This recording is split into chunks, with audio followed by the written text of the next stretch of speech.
Let's go ahead. Let's get into the first topic. Since we're talking about Tampa Bay Buccaneers and of course Tom Brady. This is the seventh Super Bowl championship. And having said that, we got to ask the question now. You put up the goat. Scoot over a little bit so we can see your face, man. The other way, the other way. There you go. We have to You ask the see it. question. Absolutely, you put up the goat, and I'm not going to take anything away from him. He is the goat as far as I'm concerned, as far as the NFL quarterback is concerned. But you had this debate versus Brady versus Belichick, as far as who needed who more, who depended on who more.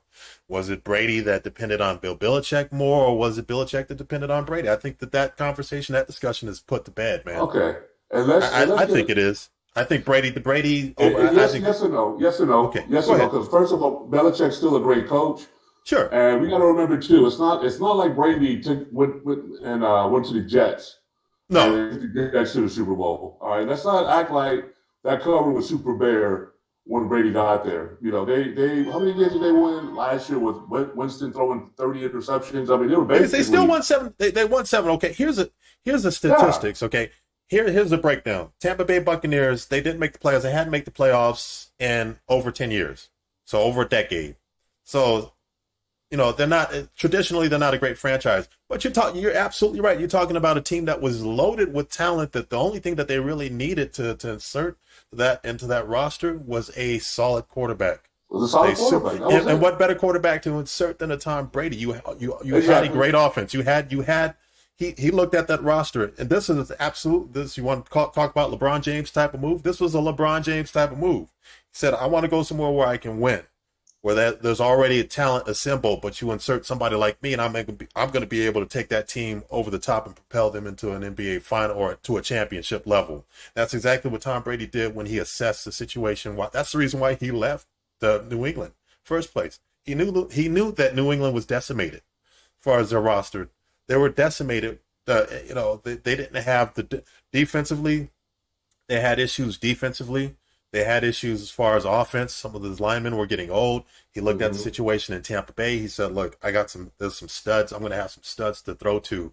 That then, it doesn't hurt that he was able to go ahead and recruit Gronk back out of retirement to get Gronk, and then go ahead get Antonio Brown later on during the season to bring Antonio Brown out of suspension or out of the tunnel wherever the hell he was, basically waiting for his opportunity to get back into the NFL. So that certainly helped. And then you had that defense. That defense was loaded Yeah, from and don't there. forget, and don't forget Michael Evans was already there too. So Absolutely, yeah, exactly. Michael Evans, you had ground Michael. attack. You had Bruce Arians and his coaching staff, and Bruce Arians.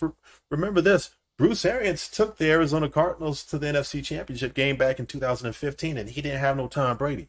He had Carson No, Palmer, who was a good right. quarterback, but he certainly didn't have Tom Brady. You Well, know, well past his prime, Carson Palmer.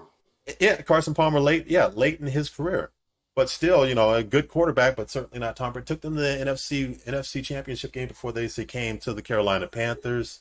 Of course, and Right. that was when Cam Newton playing absolutely out of his mind, and it's ironic that it was Cam Newton that wound up going to the New England Patriots, and then Tom Brady coming down to the Tampa Bay Buccaneers. But so yeah, he had a great coach. He had a coach that could win. Bruce Right. Arians had success in Arizona. He had the most success that any other coach has had, with maybe the exception of Ken Wisenhunt, who took them to the Super Bowl. But you can even debate those teams. I think that the Bruce Arians teams were honestly, I think they were better than the Ken Wisenhunt teams. He had success in Indianapolis when he took over as an interim coach in Indianapolis, and of course, his pedigree. He goes back to the Pittsburgh Steelers days. Yeah, Yeah, I think we can put it to rest though that back to the topic of this subject is this Brady is pretty much the GOAT when it comes to quarterbacks. I mean, I don't know how you can argue against it. And I tried, and here's the funny part, Hammer, is when the season even started when Brady left.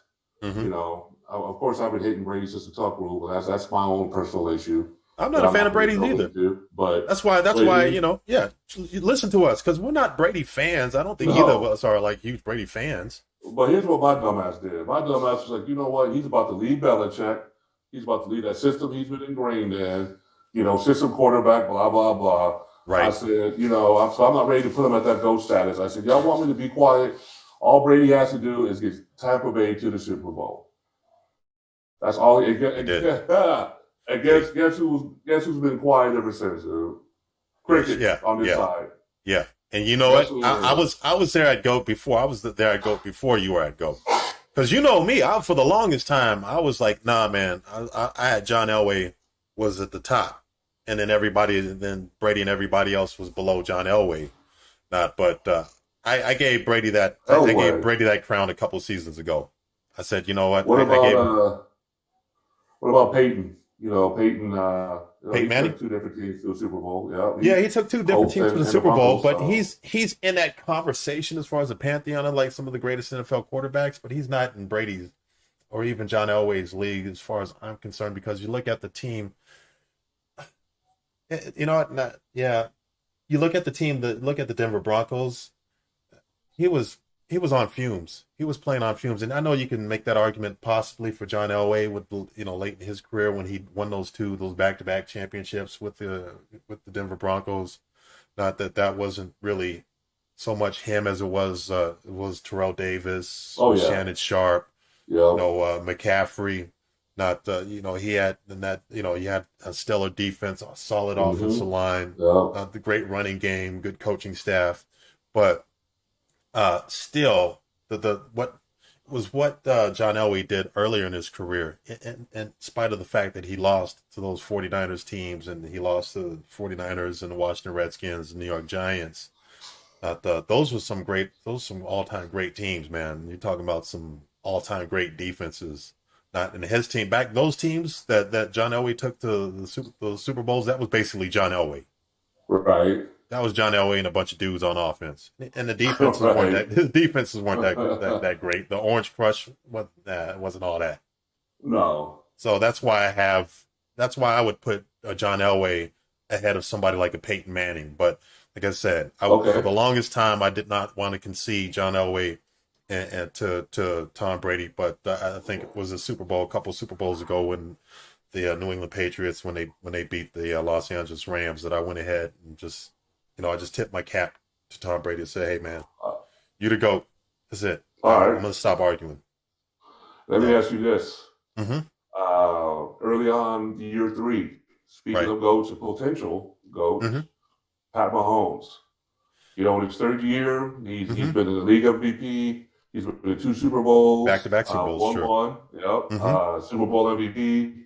right, Uh, already got six NFL records. What, right. four franchise records?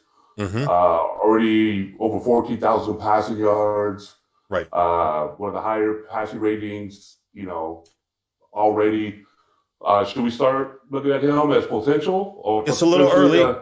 It's a little Okay, early in my book, but it I think is. that Yeah. he's certainly in that he's certainly in that conversation as far as the best quarterback right now. He's the latest. He's up and coming. We'll see what his career. We'll see what he does with his career because there was one point in time that we certainly said that about Aaron Rodgers. And Aaron Rodgers, the exception of maybe Pat Mahomes, has probably got the most exceptional arm I've ever seen in the NFL. A quarterback ever had Yeah. as far as Is arm there talent. is there another quarterback that you could think of offhand that have had a better, more stellar 3 years than Mahomes has had? Is anybody come to mind? The only quarterback that I can think of in the past 10 years that I would put somewhere in that category as far as what he's accomplished, been able to accomplish at this stage in his career is probably something. I'll give you two names and one probably less so than the other. The first guy that comes to mind is Russell Wilson, what Russell Wilson did early on in his career with the Yeah, Seattle I've heard that. Seahawks. Yeah. And then the second quarterback, and it's more of a system. I think he's maybe more of the system that he was with because he inherited an all-time great franchise, and that would be Ben Roethlisberger, what he did with the Pittsburgh Steelers. But he didn't put up the numbers that Patrick Mahomes did. He wasn't as exceptional, not or as dynamic as Russell Wilson early on in his career. Now, So do that you would see? be those. It would be those two guys, outside of Aaron Rodgers. Okay, now do you see also with the same parallel with Mahomes compared to Brady, like how Brady was able to dominate a division where the teams weren't comparable to New England? Do you look at the AFC West as Kansas City being like here, and the rest of the division is Everybody else below, down everybody else here? a step or a rung or two below, like here Right, and here. and Kansas City's young, or they get that talent is young, So do you see them maybe doing a Patriots type run in that division, like Brady did, where They they're they they certainly looks like they have that opportunity to go ahead and make that run. I don't see anybody in the AFC West that's going to really be able to compete with them for a number of years. And we don't know what's going to happen this draft or the next few drafts. But I think it's possibly at least maybe a couple drafts away for any other team. I think the closest team now to them is the Las Vegas Raiders right now, and I still think that they're a ways away from them. I don't. Denver Broncos are they're a hot mess right now. You know, they ain't nothing in was it Chargers? oh yeah, the LA Chargers, because Chargers. I was thinking about the Houston Texans. They have their own mess to deal with. They're the South, part of the AFC South. Yeah, the Chargers got a nice quarterback, and they got a nice young quarterback in Herbert, but they just fired their coach Anthony Yeah. Lynn, and you know, they're going through a transition. Not that they still have some they still have a lot of pieces that need to be adjusted. Not that there's a lot of things that they have to pieces that they have to account for that they have to go ahead and replace and try to fix and try to reinsert as far as that franchise being a playoff contending team. They're you know, so yeah, it's Kansas City. That's Kansas City's division as far as the AFC West is concerned for a while.